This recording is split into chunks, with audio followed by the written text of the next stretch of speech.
இப்போ நம்ம அவல் உப்புமா செஞ்சிடலாம்.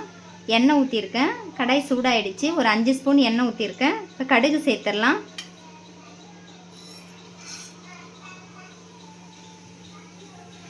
கடுகு பொரியட்டும்.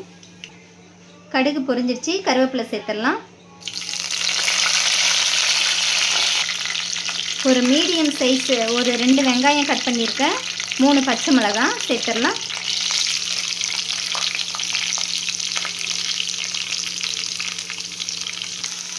வெங்காயம் வதங்கிறதுக்கு உப்பு சேர்த்துடலாம். இப்போ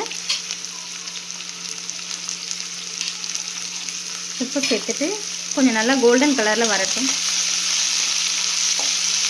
ரொம்ப வதங்க வேணாம், லேசாக வதங்கினா போதும். லேசாக ஒரு கண்ணாடி பதம் வந்தால் போதும்.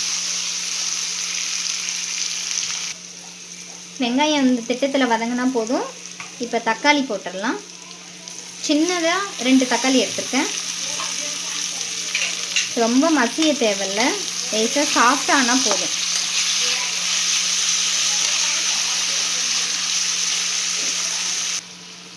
இப்போ மஞ்சத்தூள்,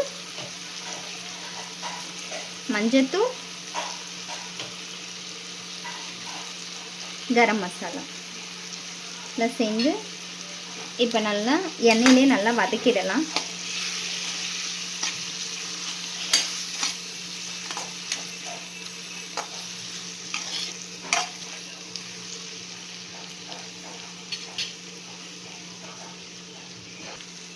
தக்காளி நல்லா மசிஞ்சிடுச்சு. இப்போ அவல் சேர்த்துடலாம். அவல் நல்லா க்ளீன் பண்ணி தண்ணியை நல்லா வடித்து வச்சுருக்கேன். இப்போ இதில் சேர்த்துடலாம். இப்போது ஒரு ½ லெமன் வந்து இப்போ கட் பண்ணி வச்சுருக்கேன். இப்போ சேர்த்துடலாம். லெமன் அதிகமாக சேர்க்கக்கூடாது, லைட்டாக ஒரு சின்ன எலுமிச்சம்பழம் பாதி போதும். இப்போ நல்லா மிக்ஸ் பண்ணிவிட்டு காமிக்கிறேன். இப்போ எல்லாம் நல்லா மிக்ஸ் பண்ணியாச்சு. நம்ம வந்து இப்போ நெய் சேர்த்துடலாம். நெய் வந்து லாஸ்ட்டாக சேர்த்தோம்னா நல்லா வாசனையாகவும் இருக்கும், நல்லா டேஸ்ட்டாக இருக்கும். 1 ஸ்பூன் போதும் நெய் போட்டு மூடி வச்சிடலாம். நெய் ஊற்றி மிக்ஸ் பண்ணக்கூடாது, லாஸ்ட்டாக மிக்ஸ் பண்ணிக்கலாம். இப்போ மூடி வச்சிடலாம். இப்போ 2 நிமிஷம் ஆயிடுச்சு. இப்போ எடுத்துடலாம். மூடி எடுத்துட்டு இப்போ கொத்தமல்லி போட்டுக்கலாம். கொத்தமல்லி போட்டு நல்லா மிக்ஸ் பண்ணிக்கலாம்.